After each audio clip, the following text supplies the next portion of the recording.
Hello everyone, it's your favorite traveling doctor, Dr. Travel 911, Yvette McQueen, MD, a global physician on a mission to educate about health, travel wellness, and disease prevention. So I'm just showing you something today. I was coming out of the hotel and my bag was a little lopsided, and I was like, why is the wheel's not going right? Well, the wheel, not only did it not want to come off, as you can see, the wheel is still attached, but it actually, the suitcase broke. This is the actual installation for the suitcase, but it broke, and it broke all the way down here. And something I tell people always carry with them is your general purpose duct tape.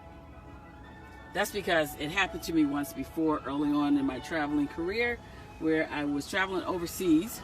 I was international, and my suitcase came off on the conveyor belt, busted wide open.